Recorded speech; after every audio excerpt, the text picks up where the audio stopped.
that. Welcome, ladies and gentlemen, to War Wrestling Alliance Radio. Usually, Rob does the intros, but he's a little busy right now. I'm your host, Dutch Banks, followed by Paradox, the main man, Tribal Chef. We have lovely guests, two debating. That's Clutch. That's Clutch and Ray Day. And followed up is the homie, good guy Marcus. He'll be on a little later to talk about the current state of WWE. But right now, let's go ahead and jump into this debate real quick. Clutch. Clutch. I get to start now. Are y'all ready? Oh boy. Why wouldn't we? Right. It's wrestling talk. I just want to say that I do not hate Alexa Bliss. It is all over everywhere. Like, women hate women. It's nothing like that. It's nothing like that at all. That's all I want to say. That's all I want to say. It's okay. We all got one wrestler we don't know. We all got one. Right? Okay. I love all women. I love all the women's wrestlers. I think that they're great and amazing. And, I'm joking. But let's get into this first question. Since we're talking about a particular woman, we're talking about Alexa Bliss. I feel like it's only fair that we let Ray go first. Of course, ladies first. Of course. We're talking about Alexa Bliss. Clutch is going to argue the positive side. Ray is going to argue the negative side. They have 3 minutes to explain their answers, and then we'll go on the next question. So, question number 1. In your opinion, has Alexa Bliss deserved the credit that she's been getting in her career? Ray, I think she deserves some of it, not all of it. I think the one thing that people look for with her is that she's like small, white, and blonde, which is basically Vince's go-to. If you're blonde and white, you're like pushed all the way to the hills. So that's something that she definitely plays into. And it's her characters I feel like they like more than her ring ability. Because in my opinion, because of her size, she can't wrestle everybody. Everyone has to attune to how she wrestles.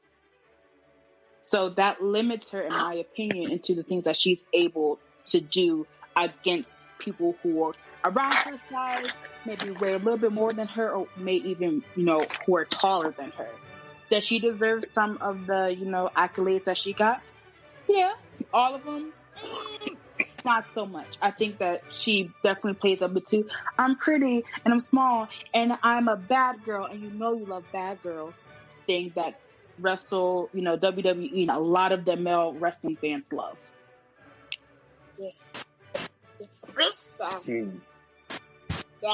Your turn, Clutch. All right, that's interesting.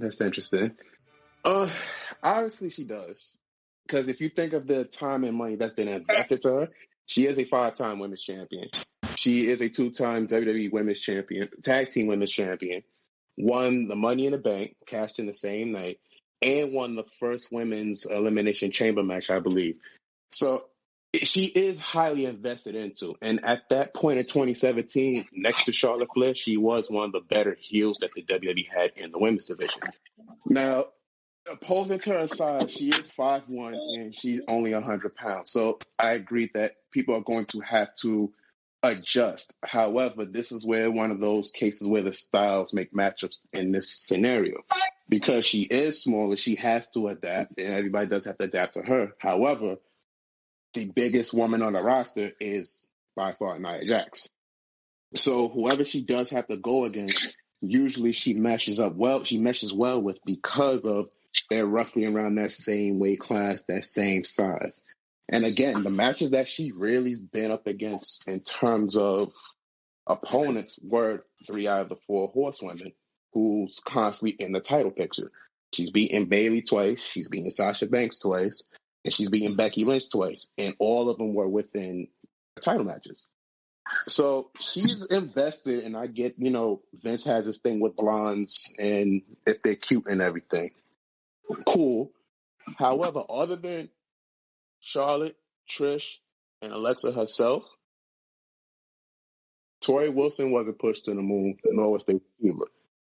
And they were both blondes, and they was always featured on TV every week. So it's just not in terms of that case of her being of how she looks, because she can perform. She is great on the mic. And even though there are times I will agree that she may have been overpushed, she does deserve everything she has gotten thus far. All right. Question number 2. When it comes to, which is crazy, we was just talking about her in-ring ability.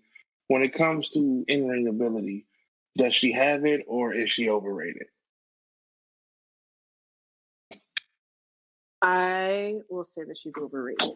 I feel like when she was in NXT, she definitely pushed herself to actually show, yeah, I may be small, but I'm a badass, and you're going to be afraid of this 5'1", ball of fire. I think when she got into on the main roster, and she, I feel like when she got onto the main roster, and she got over it on her whole, Harley Quinn. I felt like it definitely I'ma just play this one role, and this is my thing. I am the bad girl. I am the mean girl of WWE. So the mean girl of WWE doesn't do flips and all this extra stuff. Yeah, she does do flips sometimes, but a lot of the times it's just more like smacks and hits and all this other slimy, quote unquote, stuff that heels do. I feel like she has a lot of potential that is being wasted by her just playing into what she expects of herself and what everyone expects of herself. So she's going to ride this and do the heel, quote unquote, thing. And she's going to ride that shit into the sunset. But I feel like her ring ability is subpar, if not like okay, it's all right. Could it be better? Hell yes. Yes, it can be better. 100% better. I'm liking this.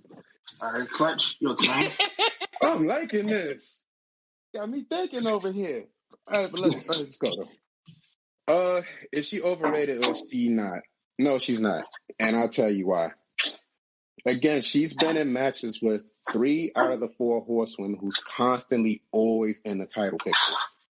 And she's usually surrounded in high-profile matches or storylines in most cases.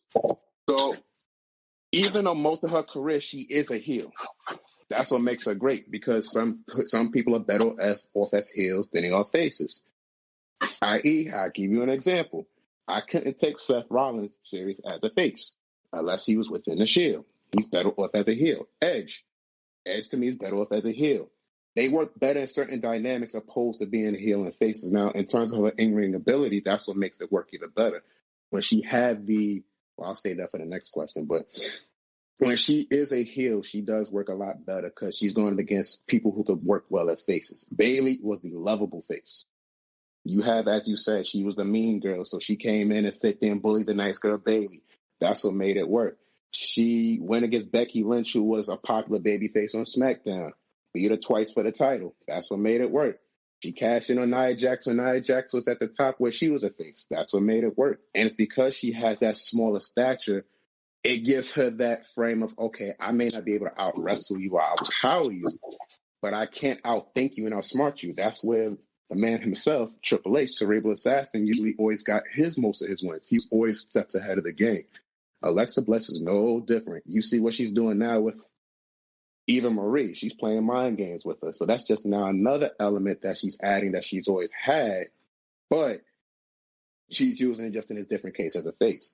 So Alexa's never not overrated. I've always enjoyed her ring work. There are times, again, I agree with she was pushed in the title picture when she didn't need to.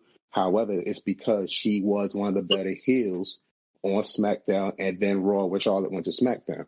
There was no other heel better than her. So it explains why that she normally was within these confines of these high-profile matches. As a women's champion, could you say that she has had any good memorable runs as a champion?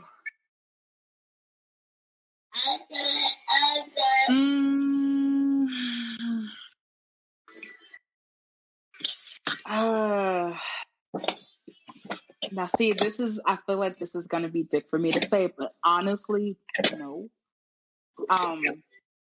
And it's more so because I feel like when I see her wrestle and she wins, I'm like, this shit don't make no sense half the time. Like, an example, when she won against Asuka when she was the Fiend or whatever, I'm like, that don't make no damn sense. Where did this come from? You be Asuka, the badass. It's like she beats the impossible in matches, and I'm like, what you were doing up to this don't show or give me anything where I'm like, you know what? I can see that. So when I think, I honestly, when I think of her, her runs, I'm like, is it memorable because it's a good thing, or is it memorable because you're pissed off about it? That's the real question, I feel like. And it's, for me, when I think back, it's like, yo, some of those wins were kind of bullshit, in my opinion. All right. Later, fellas. Yeah. All right, Alexa, and what was the question? I'm sorry, my nephews are leaving.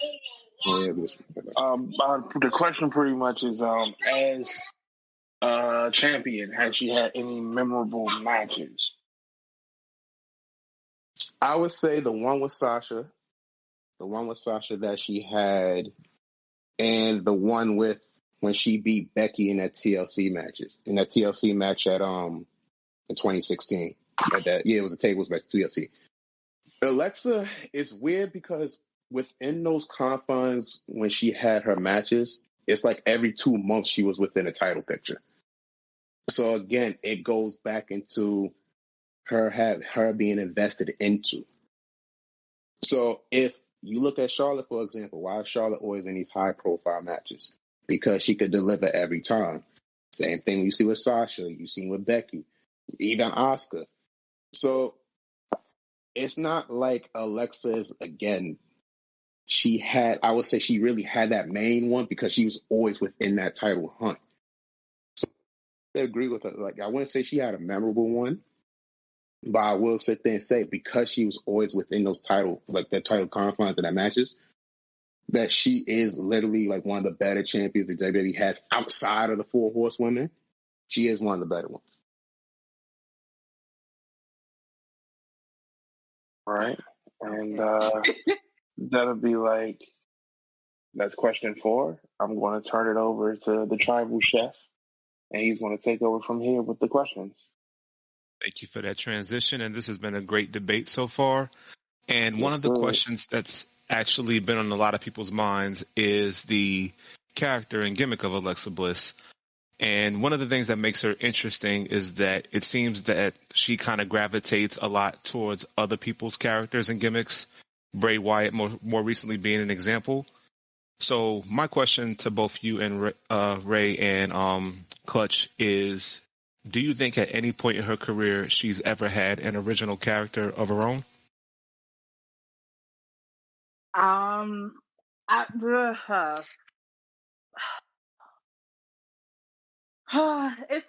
It's hard to give a straight no because, let's be honest, WWE recycles everything when it comes to a lot of wrestlers, especially the female wrestlers.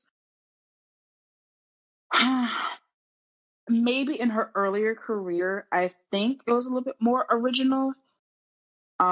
It still was kind of reminiscent of, women wrestlers in the past, but it was like, okay, you're out in the tutu. I mean, who come out in the tutu? Okay, cool.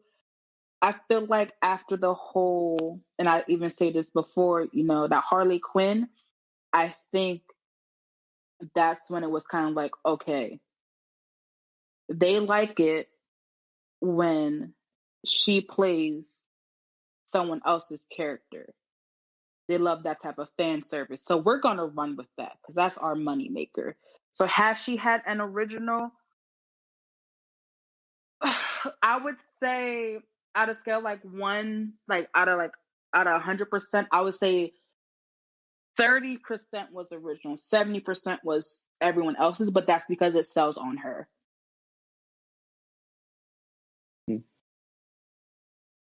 Okay, so let's see. In NXT, she had, as you said, the fairy, but she had the whole fairy and the cheerleader thing. Then she turned heel when she aligned herself with Blake and Murphy. She had the whole Nightmare on Elm Street, where she had the Freddy Krueger the getup. Then once she got to the main roster, she started with the Harley Quinn, and then she transformed and she had the Goddess. So she's had different layers in terms of a gimmick, but that's most wrestlers.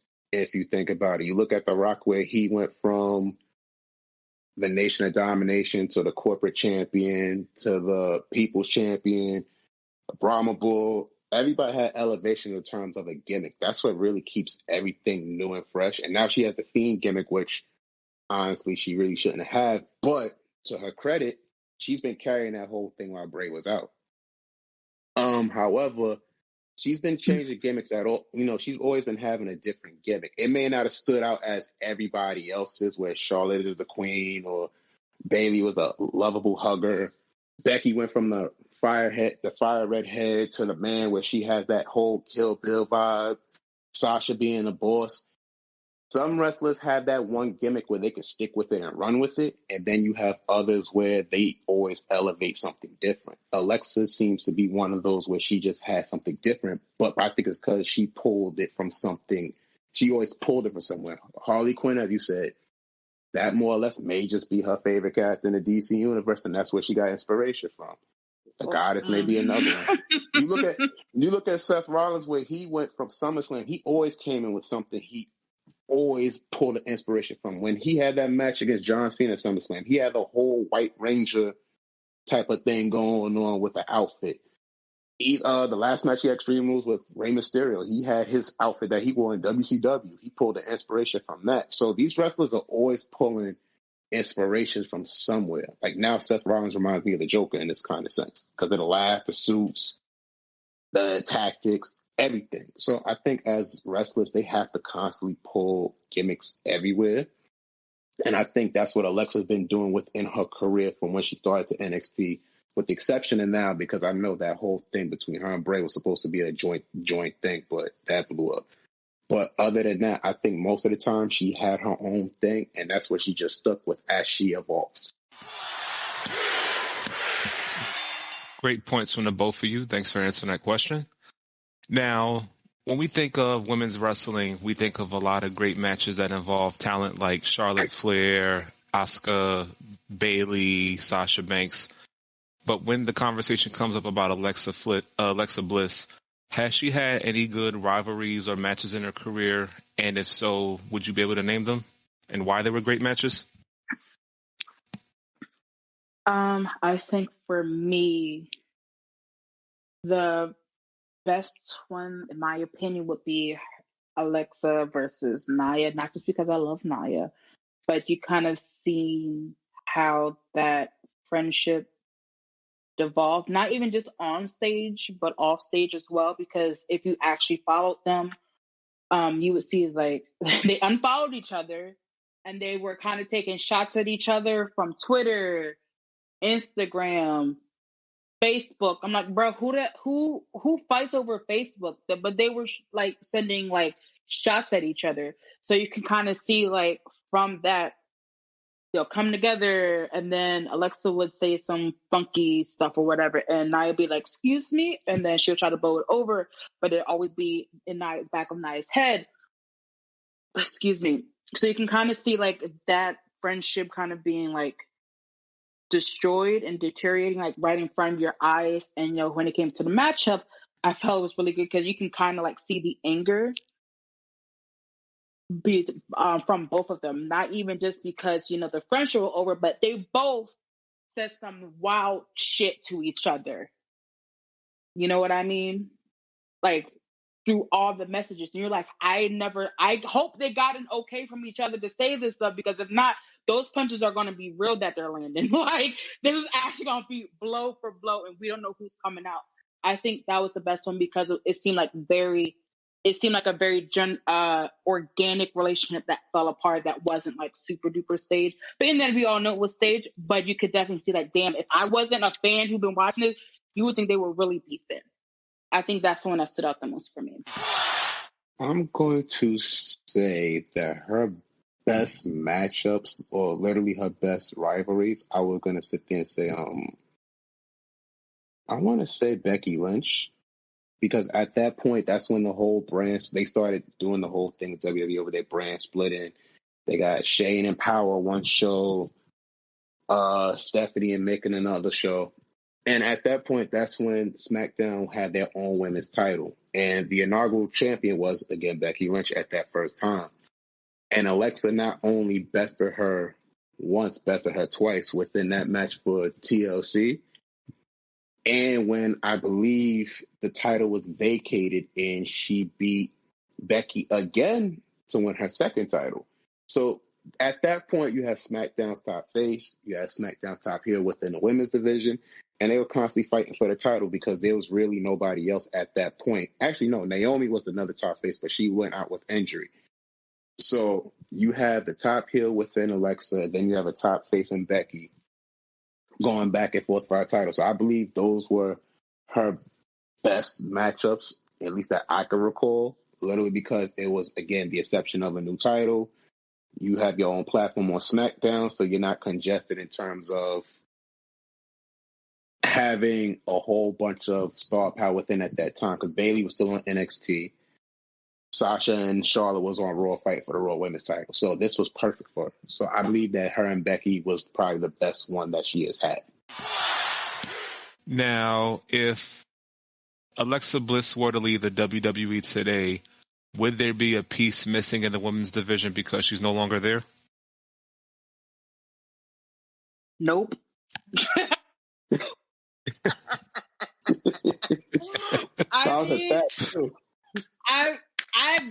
I feel like they could probably find someone from NXT who looks like her, probably the same body type or whatever, and say, hey, go be the mean bitch, long blonde hair with some pink tips, and they'll be like, boom. And that's not even like speaking on her in-ring ability. I just feel like we all know Vince has a type, and she's definitely the type, and there's people within there who can play that type as well. That's that's what I would say. I'm sorry, was there a second part? I'm so sorry. You still going, or I don't want to interrupt you? Yeah, I'm sorry. Was there a second part? No, that wasn't a second part. It was just to ask. Yeah, you good. Yeah, sorry. Then that was. I just feel like she's like character-wise, there's a dime a dozen of her. Alrighty. If she left the WWE today, would there be a piece missing for the women's division? Yes, there would be. And let's look at it this way. I think we're forgetting one thing, that these women are athletes and they also get injured. You look at Charlotte when she was out. Sasha's been taking hiatuses after a while, after some big matches. Becky Lynch is on maternity leave still, and Bayley's now hurt.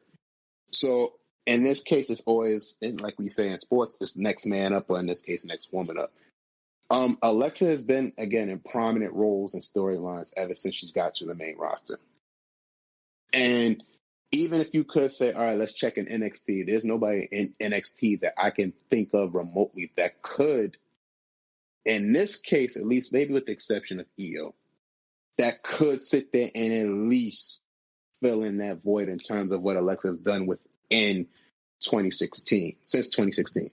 And let's remember, she is only 29 years old, won 5 titles, and had countless WrestleMania matches. The woman's not even in her prime yet.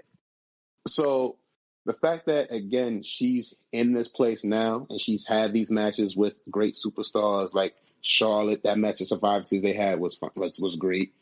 She had great matches with Becky, Bayley, Nia, Ronda Rousey, Sasha Banks. usually every match that she's in with another woman, that match is elevated because of she is a legitimate threat. So if you do take her out that equation, there's going to be a void that's missed because of what she does bring to the matches and what she does bring in these storylines. Because you could say, we speak about this all the time. Someone can have great wrestling matches, but if they can't tell the story within the match is damn near meaningless. So Alexa usually does tell her stories within those matches in terms of especially who she's with, because you do want to see her get beat. You do want someone to sit there and knock her off her perch just to knock her down a bit. But it would be a void missing if she does end up leaving. I do think, obviously, she does leave. We already know the next viable option is AEW. But I don't see Vince letting her go at all because, again, he has invested a lot into her. Anytime you win more than 3 titles, you're being invested into. That's at least how I look at it. Because some people have barely won one in the WWE. So I think that there would be a void missed. Now, is it that level of Charlotte, Sasha, Becky, Bayley? No. But is it a void nonetheless that will be missed? Yes. Hello, you podcast listeners out there. Hope you're enjoying the Cast Iron Podcast with the amazing chef, Patrick Lee. Afterwards, make sure to also tune in to his other podcast, Wrestling Alliance Radio, the ever-evolving podcast discussing the wrestling topics you want to hear. With myself, Robert Paradox, co-host Rimrock, Duck Goes Bang, and Pat Lee himself. Tune in for a great time. This has been a really good debate so far. And before I transition it over to Duck, I did have one question for the both of you that I would, like to see y'all debate about. Based on her accolades, her accomplishments, her overall character in WWE, do you see Alexa Bliss going into the Hall of Fame? I mean, yeah. Vince likes her. I feel like once you get over with the big guy, like you're gonna be anywhere he puts you at. Like, as much I love, Roman Reigns, he pushed them down everyone's throat. He was like, I don't give a fuck. You gonna take him because I like him. And that's the same thing with Alexa. I like Alexa. She's the type of girl I like. So here, keep putting her in shit. Keep making her do shit. She's gonna get in there one day.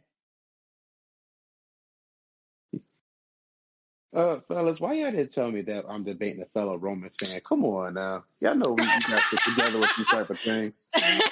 Y'all know we gotta sit together with these type of things. Here I wear my acknowledgement shirt and everything. Come on, man. Anyways, all jokes aside.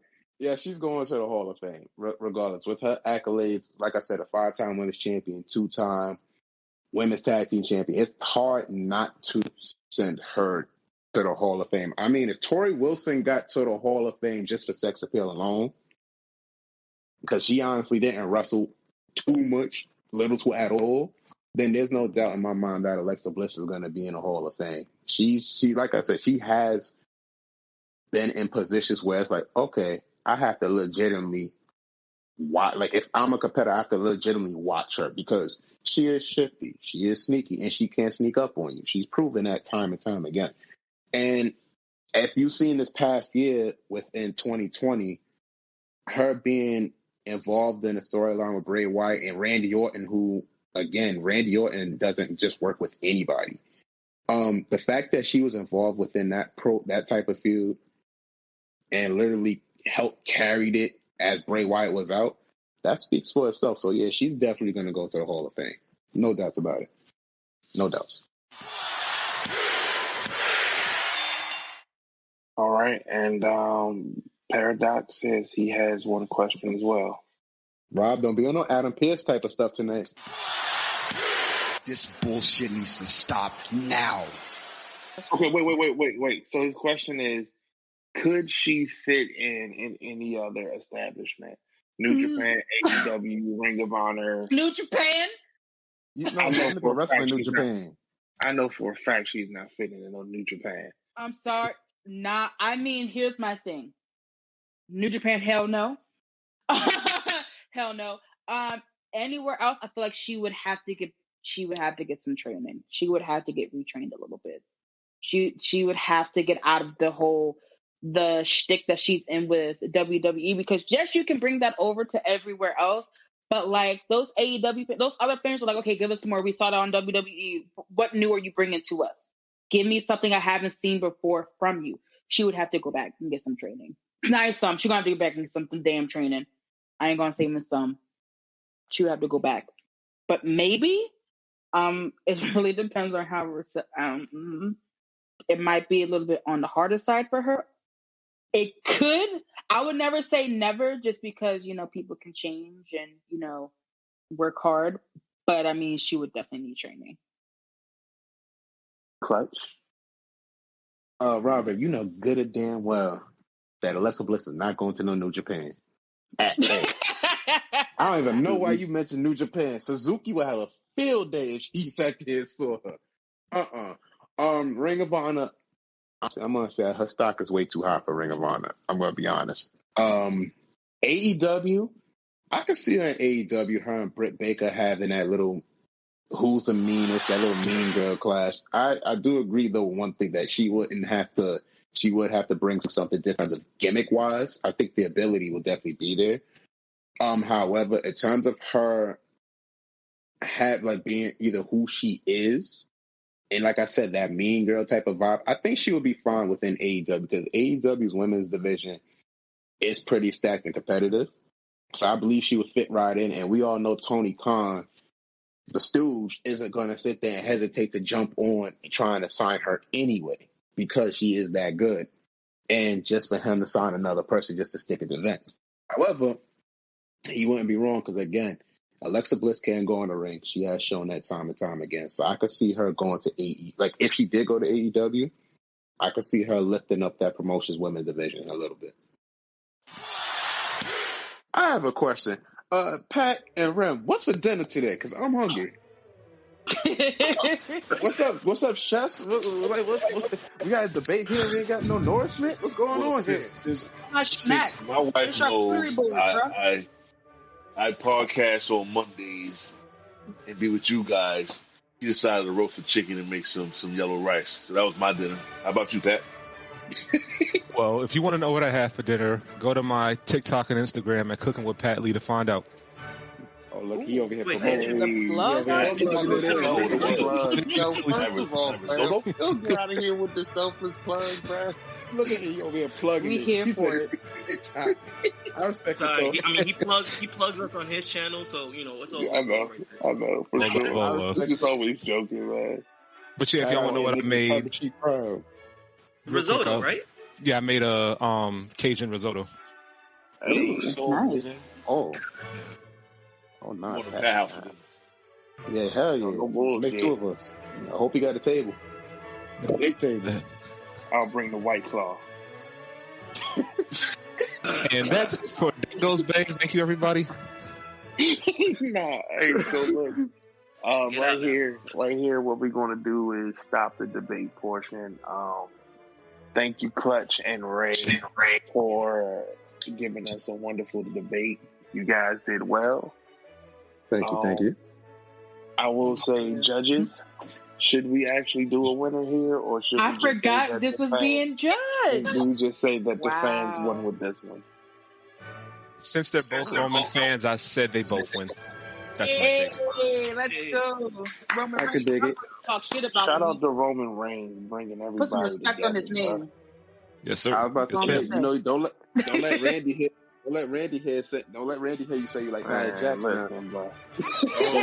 Randy, at this point, hey fam. Baby, bro.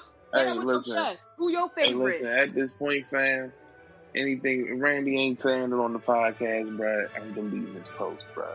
I'm deleting all his hate post, bro. You say something negative about his phone, that's your ass, bro. You're not here for the ashy bullshit. No ash over here. We are moisturized.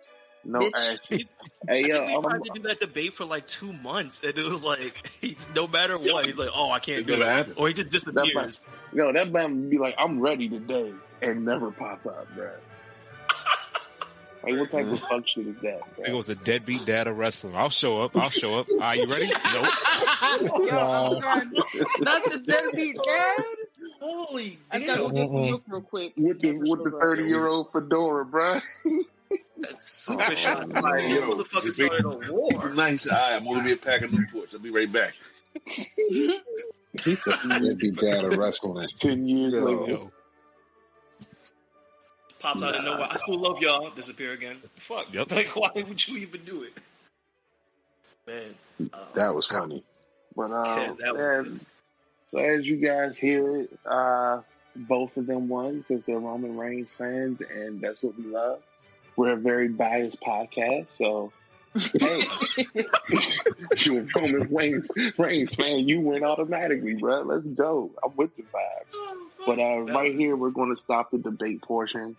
I'm going to ask Rob to stop the recording and then bring it back, and we will record the second part of it. Great, hold on.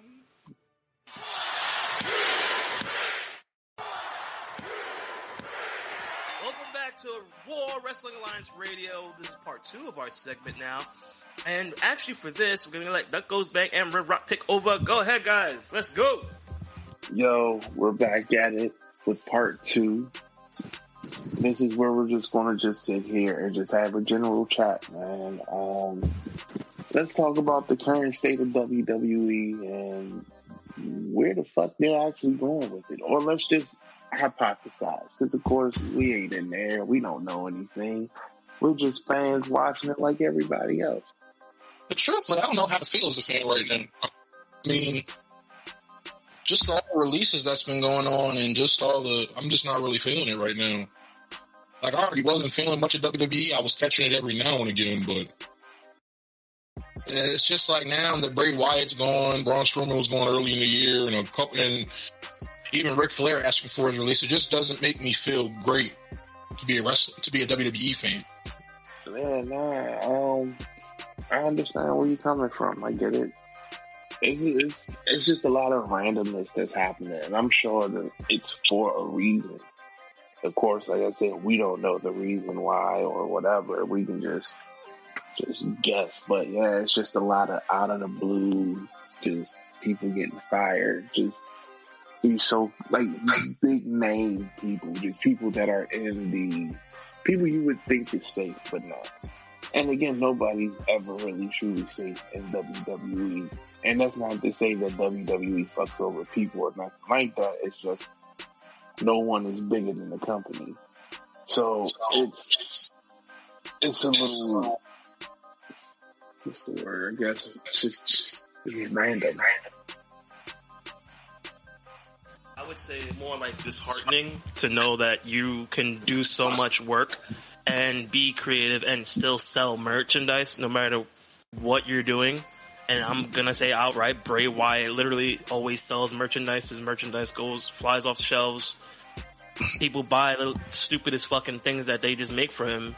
And yet still, and he a former champion, and yet still, it's like, well, we got to let you go. And then we're hearing it's budget cuts. And I feel like, nah, y'all bullshitting now. It cannot be budget cuts at this point. It has to be something the fuck else. I mean, it's not really budget cuts. Like, if you follow the reports, they made the most money they've ever made, even during a pandemic. So, what's the excuse at this point? Honestly, if I'm gonna sit there and say this, right? We look at how we was all, if one wrestler like we look at in June who was pissed off that got let go of all people, it was Samoa Joe. And then a month later, he came back. And I think that, again, we're not taking into account that this man here was going through a deep depression. This could have been already him building up because of the frustration of his character being used a certain way. And then on top of that, Brody dying. So he might have just wanted to step back for a while anyway. But it goes back to what I said earlier, is that this man has been invested in. Like, he won the Universal title twice, and he won the WWE title once. So he's a 3-time champion. So it's not like, creative of this doesn't see it like, okay, this guy has potential. He has that factor. Like, he has that it factor. The Fiend was the hottest character in late 2019 to early 2020 until the pandemic started. So I think we also have to take into account that maybe he had to step away for a little bit, gather his bearings, because I have no doubts that he'll be back. I think he will be back. I think he just needed that time just to sit there, figure some things out, get it together, because I know they had plans for him within SummerSlam anyway. And how can you not? The Fiend was one of the best characters, like I said, for the last decade that they've had. I just don't know.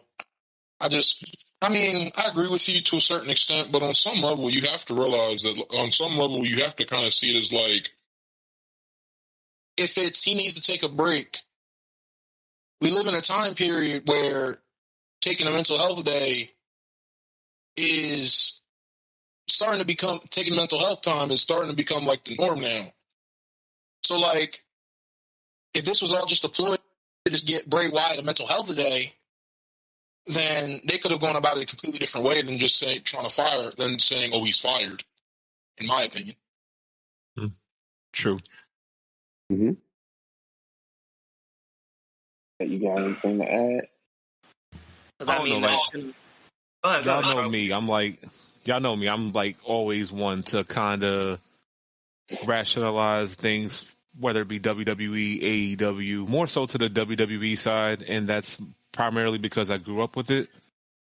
And, this pandemic has kind of hit a lot of people hard and taken a toll on a lot of businesses, WWE included.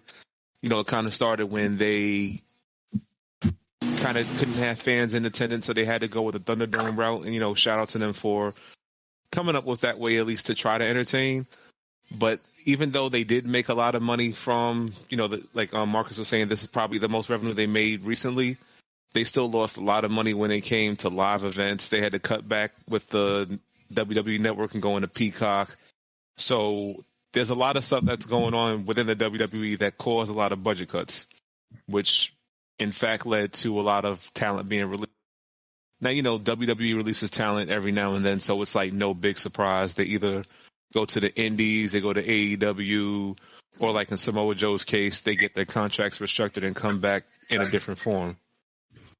But even I'm kind of baffled at this whole Bray Wyatt situation, because here's a guy who, through no help from creative, came back with his own character, reinvented himself completely, won the fans over, won championships, and, it was kind of like a controversial topic. It was kind of polarizing that some people said, Bray's going to be the next champion. He's going to be the next Undertaker. Some people said, WWE doesn't know what to do with his character. And they were absolutely right, because within the first, few months of Bray Wyatt being a monster, he lost to Goldberg. Okay. Mm-hmm. Typical WWE bullshit, but, we'll try to let it slide. And then he just kept losing matches, and he lost his whole entire character to Alexa, and now he's no longer with the company. Like Marcus said, if they wanted to kind of do like the whole mental health thing, they could have went about it a different way. WWE is trying to kind of get with the times, and mental health is definitely important in any type of work environment. So I think they could have done it a little bit differently. I'm still kind of baffled as to why they would let him go in the first place. And it wouldn't surprise me if he showed up on AEW. But then again, it is WWE. You never know. He might show up with a different character or name, and this might be a storyline.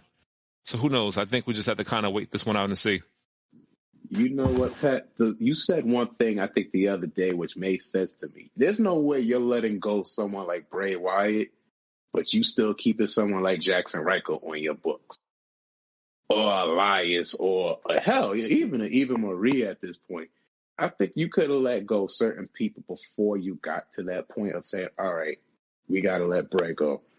Because, again, this is someone who they did invest into. And, there's other people that I think they could have let go before Bray.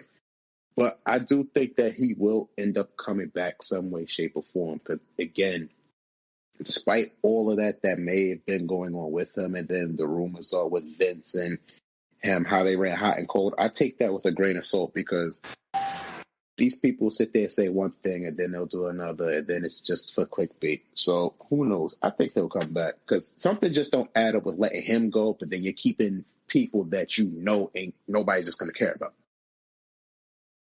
All right. One of the things I noticed, don't they usually say on their Twitter, don't they usually use their real names? Mike Rotunda, they would say Mike Rotunda has been released. Yeah, they know Bray me, dude. Wyatt was released. It's usually the full, actual, real names when they do release talent.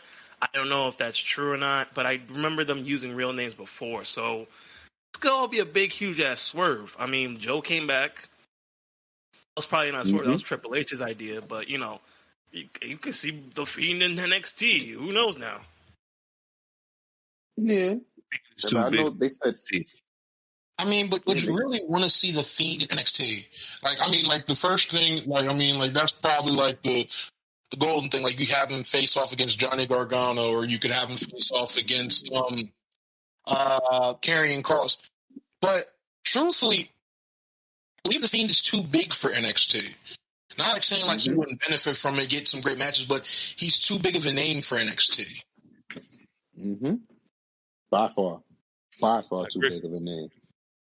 I really want to see him go off against Roman Reigns. That's the one person I was interested in actually seeing him facing off against, because they have history also. The Fiend's character was basically, if you want a short summary, he was getting back at everybody who did him wrong within the past. Or beating them in the past, rather. So I feel like he could come back. NXT, yeah, he could have that one match with Karrion Kross, but Karrion Kross could come to the main roster for that match. He doesn't have to go to NXT. Technically, he's already on the main roster. Yeah, touche. And it's disrespectful why he's on. It's disrespectful what they did to him on the main roster. But like this whole situation it doesn't seem to make sense.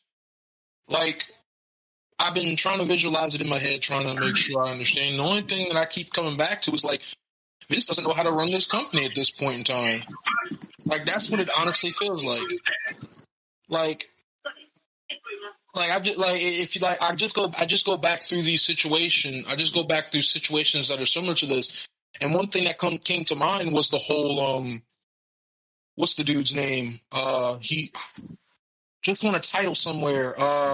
Zack Ryder. Like, yeah. He got over by himself through his internet show. The Fiend kept getting over, and you're sitting here saying we don't know how to book him. Like, that's a complete lie. Like, Vince said out his mouth that when speaking on Cesaro that I don't know how to book him, but I need to make sure his success is sustained. Well, again, Bray Wyatt's success is sustained no matter what gimmick he had, whether it was Eater of Worlds, whether it was Cult Leader, whether it was teaming up with Broken Matt, whether it was The Fiend. He has shown he can be successful at anything you give him. So to sit here and lie to our faces and say you don't know how to book the character, when, let's be honest here, The Fiend is similar to The Undertaker in a sense, similar to Kane and The Undertaker. You knew how to book them. Hell, you knew how to book The Undertaker for 20 plus years. Why can't you book The Fiend? Was it his creation? I mean, Ryder, remember you just mentioned Ryder getting over. And then look what they did to him. They made him John Cena's sidekick, Kane killing him like every other episode for no reason. And then he was going after a girl, and then John Cena got the girl for no apparent reason. It made zero sense to everybody. She just was evil. I forgot who he was chasing after. Then John Cena kissed her.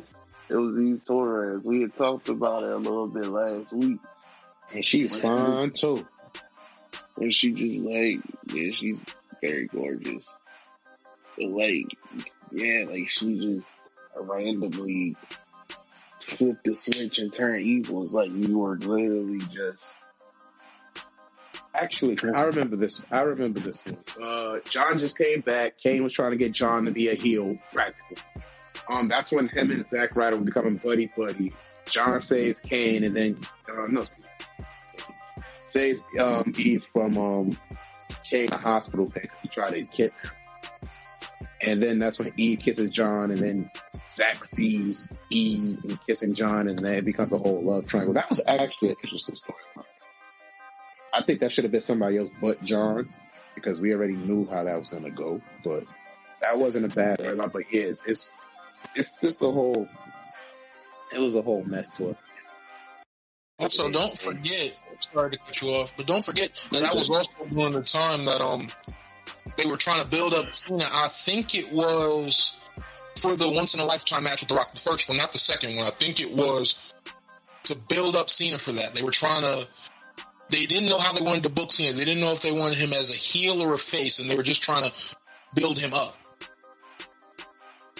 Which is odd because he doesn't really need to be built up at that juncture in his career. He didn't need it, but word, like that's the one person you don't need to do shit for. Exactly.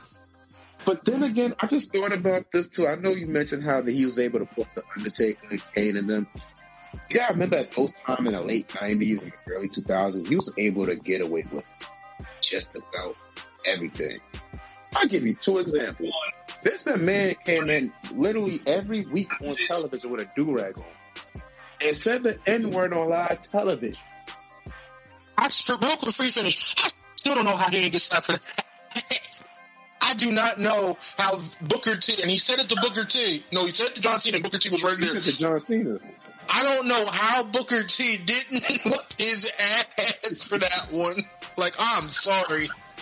Wait, what's good in the hood? And then, crime time. Right. Vince had that. Oh man, I hope I'm not gonna get labcasted for this. He had that.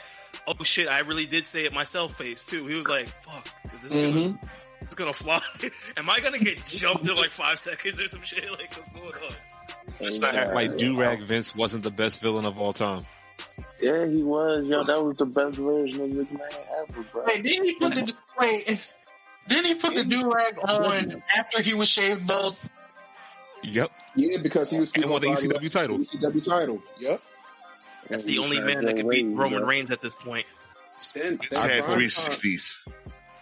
Then Prime Time sat there, had a whole quote-unquote wholesale with Lita's personal treasures or pleasures. Like, come on, like, yo, you was able to get away with a lot of stuff. JBL, even though obviously I don't think it was hers, but JBL sat there and bought a copy of the panties on live television. Like, come on now. Come on now. Like, mentioned that Edge and Lita were about to have a whole live sex celebration before Ric Flair ruined it. Exactly. So you got to think about the times to get edgier content back then. That's why the Roman sat there and said it was easy. It's probably easier to work in the Attitude Era than it is now, because we look at nowadays. We don't look at maybe a very few of us. We look at it as storytelling and ringability promos. Not in exact order, but we look for all of them. Nowadays, it's a matter of who could just wrestle, and then that's just that. That's the one who deserves a title shot. I mean, that's true and all, but if Roman's talking about it's easier to wrestle in the Attitude Era, I mean, if it's easier to be in the Attitude Era, I mean, what did they care about in the Attitude Era? Guys that could talk. I'm sorry, Roman, I like you very much, but you really can't talk. You need a mouthpiece. It wasn't even so much as just talking. It wasn't so much as just talking. It was just about the antics that they was able to get away with. There was a lot of wrestlers in the Attitude Era that could not cut a promo. I usually, sometimes when I'm at work, I'm watching the old stuff and I'm just watching it to watch it. But then I'm listening to what they're saying. And I'm like, yo, like, come on. Like, Chris Jericho used to call Stephanie McMahon out her name and every name in the book. The Rock called her a walking $2. Well, y'all know the rest of it. So it's like the things that you could get away with just saying a simple insult, and that got you over with the crowd instantly. You didn't have to sit there and go 3 minutes within a promo and then have to just make sure everything makes sense. You could just have a simple insult, or they like you. Oh, they say this, or they like you. When he said the whole missionary thing, that was on Instagram for like weeks of jokes and memes of Roman Reigns with the whole missionary comment. So sometimes it's just like when you give that a little bit of that edgier content and you take it away, it's like, oh, okay. Like, okay, we're back to something now. Because that's what we're all used to. These new kids, they don't know nothing about that older, edgier content that we know. I agree with you. And I think we kind of got to go back a little bit further than the Attitude Era and go to like the new generation and golden age, to when we were all like kids. And this is probably another reason why I feel like Bray couldn't get over. we're talking about a character who was booked like The Undertaker was, supernatural powers, mind games. This kind of stuff you can't really believe as a 30-something-year-old adult. As a kid, you kind of get lost into that because of kayfabe. But as you get older, you kind of get that sense in your head like, okay, well, why am I believing that this guy with the mask can beat someone who's like 6'5", 300 pounds? That kind of era of wrestling is kind of long and dead, which is why I feel that's a problem why Bray couldn't get over. If this were like the 80s and 90s where characters like The Undertaker could shoot lightning from their hands, yeah, he could probably get over more. But now it's like, that's not going to really work as well. I mean, well, agreed. Kayfabe really was a good weapon. It really was. It definitely was. Kayfabe was definitely kayfabe was definitely a thing back in the day. I'm sorry. Like I'm thinking about how when I remember when Hulk Hogan ran The Rock over with a track, like the whole 18-wheeler with it while he's in an ambulance. And then next week, this man is walking. The only thing he got taped up is his ribs. And I'm like, okay. But then at that point, I'm not going to care after a while because I'm like, okay, Hulk Hogan got his ass because he did The Rock dirty. Like those little things because you had that moment where you was like, all right, boom, this was something crazy that happened last week. Now, how's The Rock going to respond? It was just like those little things that made a difference in terms of watching wrestling. Now it's as you said, Pat, it's like now that you're a little older, you kind of like that logic starts to kick in like, there's no possible way that could happen. Yeah. So it's like now it's like, okay, so where else do you find that excitement and that content in terms of making someone a fan again? Because again, we're used to one thing and these kids now, they don't really understand it because they wasn't around when they was, when all that good stuff really was happening. Okay, so I was just listening to what you were saying, and the one thing I do agree with you about is that when kayfabe died, it did kind of kill a lot of suspense. But I would like to bring up the fact that Broken Matt Hardy, for a good long time, revived kayfabe. Damn near by himself, and people actually believed this man was possessed by like 17 different spirits. Like even grown men were saying, okay, this man's actually possessed by something. There's no way he's actually in his right mind.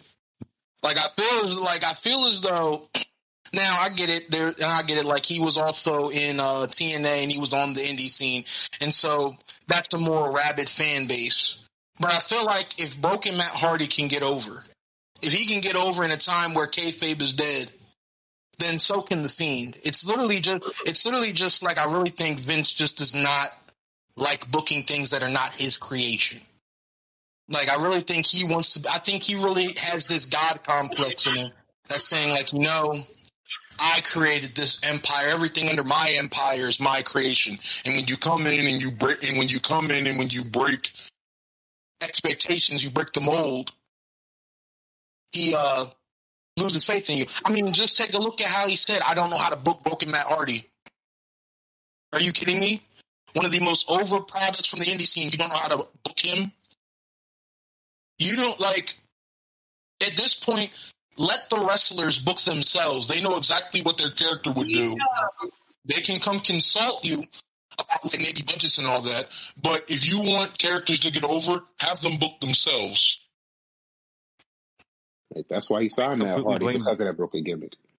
But can we completely blame Vince for that? Really quick and say how you said how Vince, if it's not his thing, it's bullshit. So honestly, this is probably why he fucks with the NXT roster too much. As soon as they get brought up, this is Vince's ball game. So that's why people don't want to get called up. Ciampa doesn't want to fucking get called up. Adam Cole better never fucking get called up, or he's just going to be fucking chasing. His contract is up at the end of this month, they're saying. Mm-hmm. Yeah, his talks, he might go to AEW. It's talks. Not to say it's for sure. It's just talks. Kind of play like devil's advocate a bit. Can we really blame Vince for everything? No, I'll even use Bray Wyatt as an example because when Bray first came out with The Fiend, not a single person in wrestling even gave it a chance. The first thing they said was, "Oh, this is a shitty WWE gimmick. Vince is fucking up Bray." Whoa. Let's not say nobody. I was one of the ones that was definitely. Well, I mean, in general, like overall. I mean, of course, there were like a few people who supported him, but overall. And it kind of goes to my point as if I feel like when people think that Vince doesn't have something to do with it, the first thing they do is go, "Oh, it's a great thing. It's a good gimmick. It's a good character." But then they assume once, he has some involvement with it that, "Oh, this is terrible. It sucks." Like, I feel like sometimes the fans don't give things a chance to get over unless it's like something that they know is from their favorite talent or they know Vince has nothing to do with it. Mm-hmm. Or if it's, I agree. Go ahead. I was agreeing. Go ahead. I was going to say, I do agree with you that, yes, the fans do and don't give time to let things get over. However, we can't also ignore that, like there is an example that we have seen with fucking with people that ain't got nothing to do with his own creation. There is an example. Now, I'm not saying it's the same with Bray. I'm not saying that. I'm just saying that it's understandable that one would think, or people would think, that is the case, considering that it has been examples of the fans and clearly seeing that this talent did get over on his own, and then out of nowhere, it just fizzles out for some weird reason. You know what I'm saying? Like, I do think that it is unfair to put all the blame on him, but I do understand why a lot of people do put the blame on him. Especially when you consistently hear from everybody that no matter what, at the end of the day, Vince is the one that says yes and knows. Nothing moves without Vince's approval to a point. Like, clearly we see there are some things that he just let go past because he don't know what to do with it. But, you know what I'm saying? Like, ultimately, if something does change 9 times out of 10, it's because he wanted it to change. Which is unfortunate now. As far as booking, let the talent book themselves, that's a little rough. Only because at what point does a talent say, okay, this is my time to lose? You know what I'm saying? Like, yeah, it's like, yo, if I book myself to be champion, fuck, I'm gonna ever lose for. Like, I'm not dropping that title. Right. WCW all over again. Mm-hmm. Right. Yeah, no, that is kind of fair. That is kind of fair to that point. I guess what I meant to say is have wrestlers book their character within a story, and I get that. Have them book themselves within a story. So, for example, like when Matt Hardy is like a really great wrestling mind. He knows when he needs to win. He knows when he needs to lose within a story. You give him a story, he'll book himself properly. Mm-hmm. But if you have a guy like let's say the rumors about Jonathan Archer was a piece of shit. Actually, no, better example. We use Hulk Hogan. Who would probably love to have broken Bruno Sammartino's 10-year title reign. Would have loved to have broken that. Probably would have loved to, but you have to know when to say no. But like my main point is allowing wrestlers to book themselves, allowing them to book their characters in the way they see their characters. And like, yeah, sometimes you can't give them that. Sometimes they don't know. Sometimes they won't know what to do because sometimes they just won't know what to do. But like, if you sit there and actually work with them versus if you, sorry about that. But if you actually sit there and actually work with them, show them what their character can be and how they can get to their character, then I feel like that would be a lot better. I agree. And that's the one thing in NXT that they do, like at least with Triple H, like they allow your character to be a character. They're just there to tweak it. Like with Finn, Like with Finn, like when he first came, he was like, I'm Finn Balor. And he was like, all right, who is he? He's like, well, Finn is this and Balor is that. And he was like, okay, well then, what if you just had, like, I know you do the face painting stuff. He's like, yeah, I just do stuff. Well, why don't you just paint a demon? Or just, you know what I'm saying? Like, he just does little, like, they just twist it just a bit just to make it better. And I feel like that would be great if more stars could do that, at least from the story. Like if the booker's like, yo, this person is going over, cool, but just let them run them. And I agree with that. Like, that'd be dope. I feel like we'll see a lot of people more comfortable in their skin if they're able to just be their character and not be their character through somebody else's eyes. I completely agree. You have a guy like LA Knight who's gone on an interview and saying NXT is a different thing. They're just like, oh yeah, you know what? If you want to just go at it and then go on the mic and then do a bunch of stuff that's random, that's cool. And it works. And he's such an asshole, but it's like, it's a good aspect of him being an asshole. And he could go in the ring too, but his character works. And he, like he stated, he was given a green light just to be like, here you go ahead, bro. That's why NXT always succeeds so much in what their gimmicks and characters are. And then there's too much, hands in the pot, control, all this other stuff. Here's the script. Why don't you just say, here, just make sure you mention this, that, and the third. Do that. Don't fucking give people a giant script they have to memorize. It's fucking bullshit. If you want to think about this, right, and I think there's one thing that we're not taking into account with this, is that when we speak about Triple H, this is a man who's on both sides of the fence where he's like, okay, I was a wrestler, or he is a wrestler, but at the same time, now he's on that aspect of he's developing talent. So he has it from both sides of that, that both sides of each side of the world. Whereas Vince is a businessman who would just happen to wrestle at certain points in time. Now, granted, we can't take away Vince will get in that ring or he'll be put in spots to get talent over. There's countless times he took a stunner, a pop to the face, a rock bottom, a last ride. So there's times when Vince made himself. There's times where he made himself look like an ass just to make somebody else look good. I just believe that he's starting to just get out of touch with things because of now, again, we're dealing with a different type of audience where they know kayfabe isn't real. So now how else do we get these people engaged? I agree that with NXT being them allowed to be themselves, where they're allowed to sit there and throw those little personal jabs.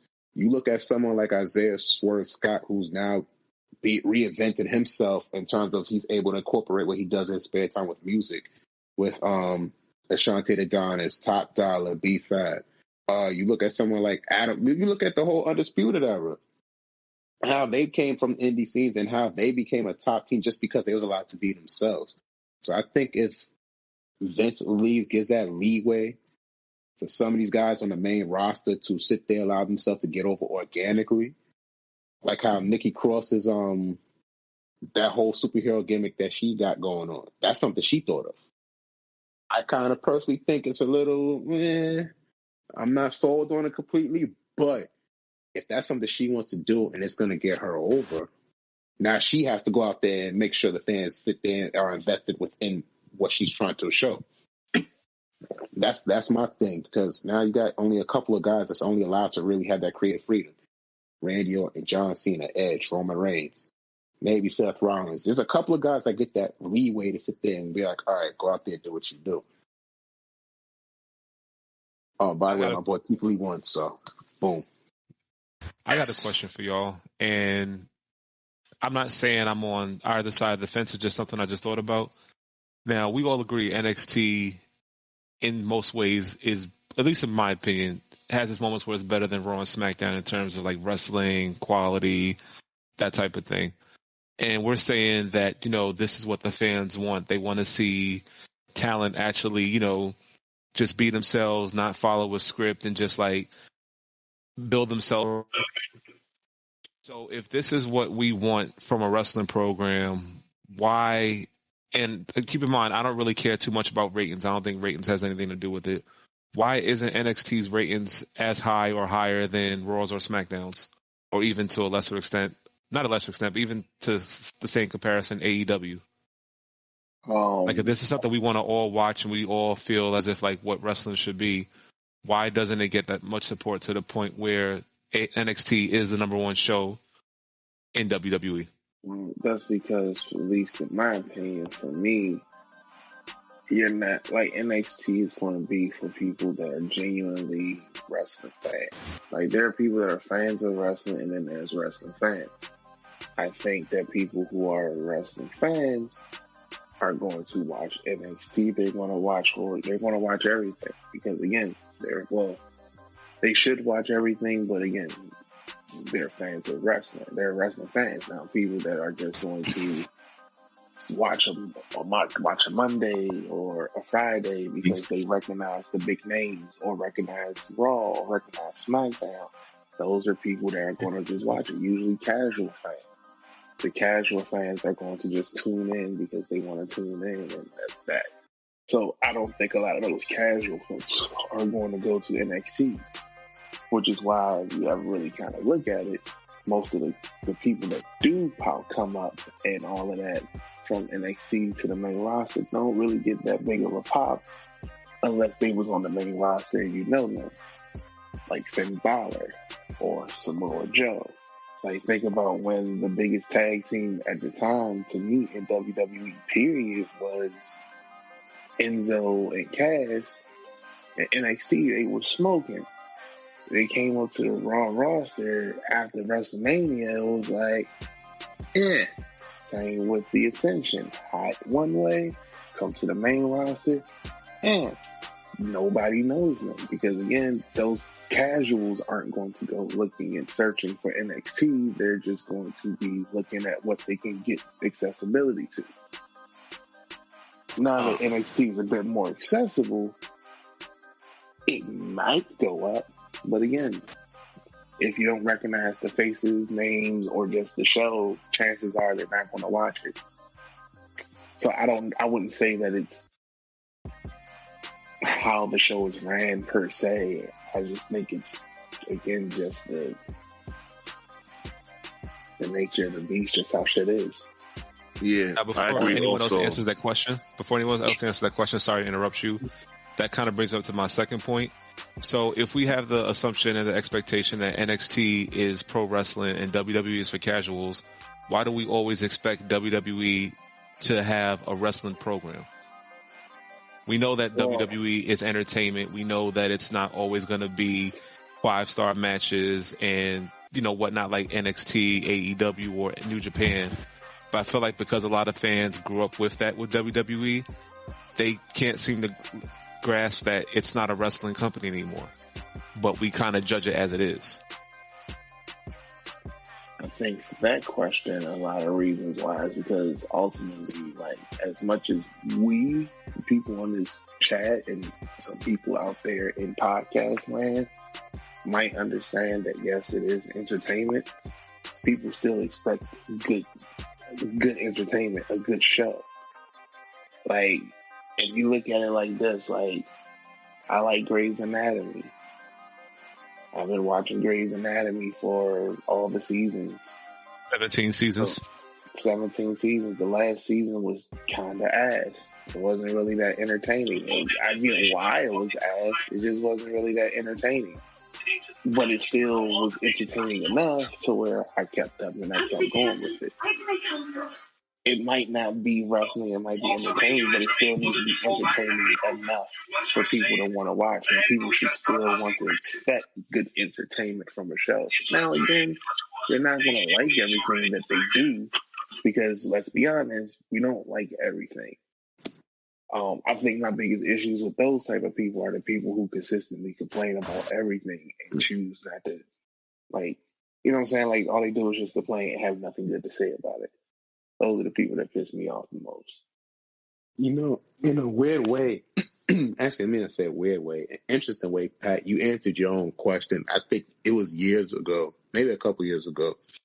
You said that instead of now people looking at the WWE for what it is now, we still hold them to that past glory that they once was known for. Now, granted, they're still one of the better better wrestling companies out there because of the star power that they have, but we still hold on for that, what we're known for, that edgy content, that, you know, edgy seat type of feeling. So now that we're looking at it from a perspective where it's like, okay, this is not what we're used to them doing or seeing, and you look at these back storylines and they have all these things that just never make sense, i.e. like what happened on Friday.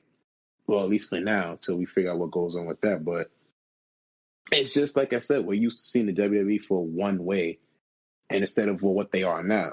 So we get pissed off when they do something backwards, and we don't even know what's going to happen within those upcoming weeks, because at that moment right then it didn't make sense, or we felt like it was stupid, or we're not in tune to it because we have a feeling it's not going to go anywhere, and there's no long-term storytelling. So I think it's just as before, like now, if people try to like watch wrestling just to enjoy it, even if Monday Night Raw can be crappy at times, just try to enjoy what you got, you know, and maybe there may be a different change of perspective on how things may be looked at. But if we try to watch it just for every little time to dissect this match, that match, this promo, that promo, it's going to be a headache and a chore, because we're looking at every little thing, but we're not enjoying a product. We feel like we're no different than the people that go to the show just to sit there and write a whole piece about it. So I think that's what fans need to start doing, is just enjoying what they have. If they don't like it, don't watch it or don't go. But yet those same people still go and they still watch it. There's people trashing the WWE right now, but I bet you they're still watching Monday Night Raw. Rim, I think you wanted to also chime in on that one as well. You can unmute and everything like that, and then come in. Yeah.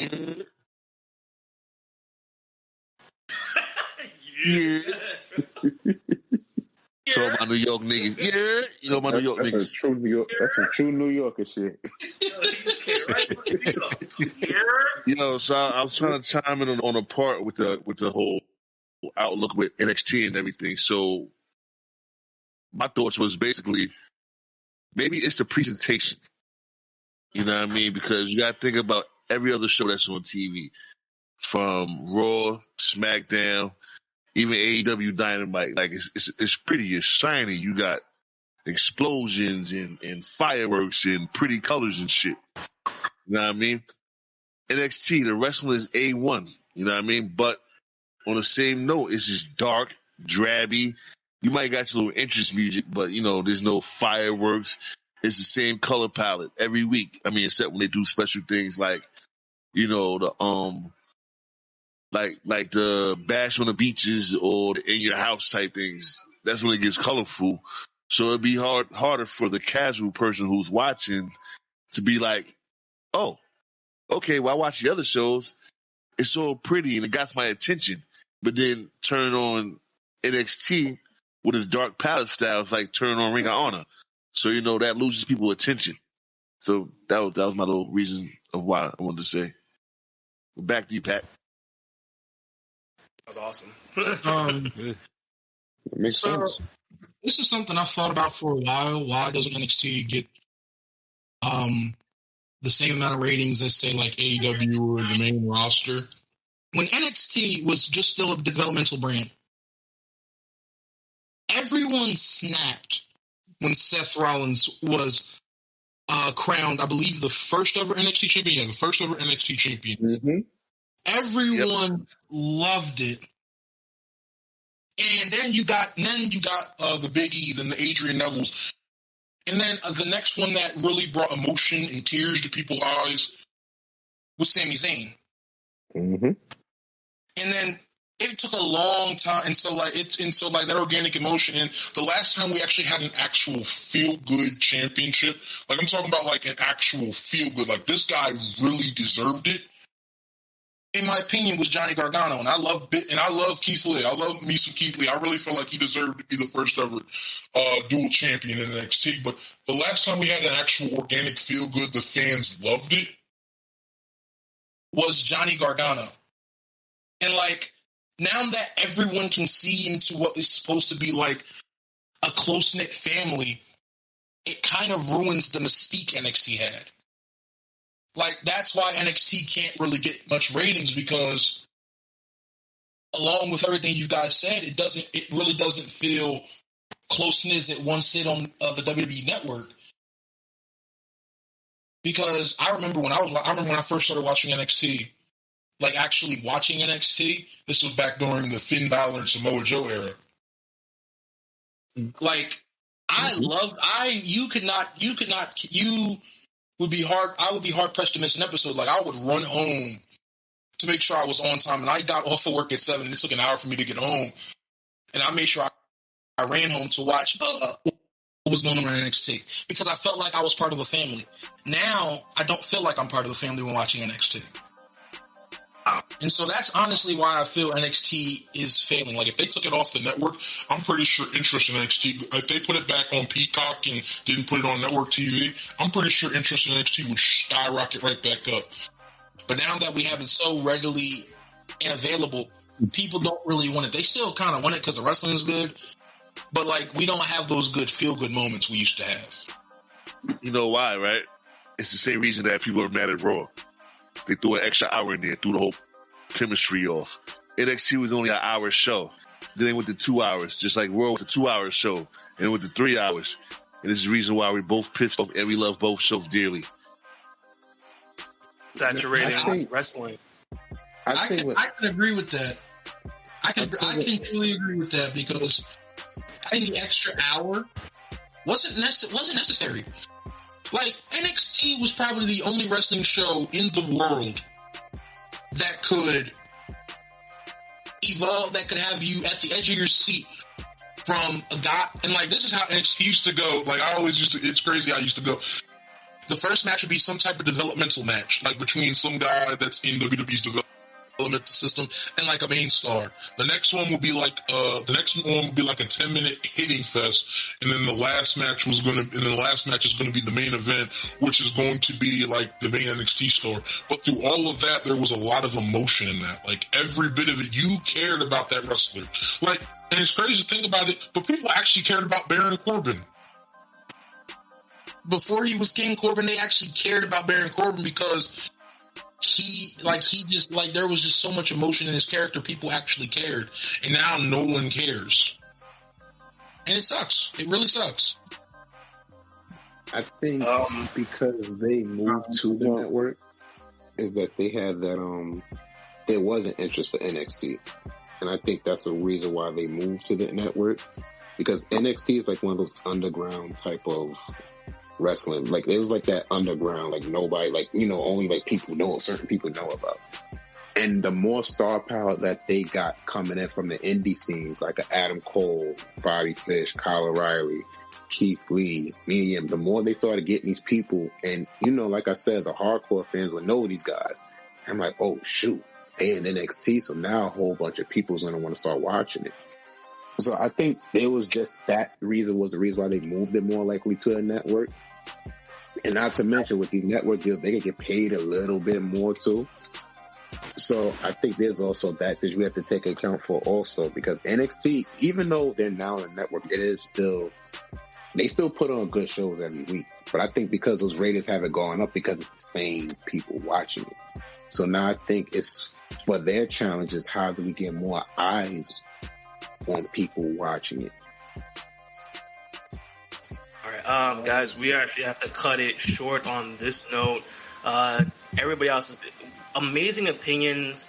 Clutch, Marcus, thank you guys so much for joining us. Very thoughtful comments. You guys, I hear fans, actual wrestling fans here, and that's amazing. And that's what we always want on this podcast as well. Guys, this has been War Wrestling Alliance Radio, and we're signing off. Thank you guys again for joining us.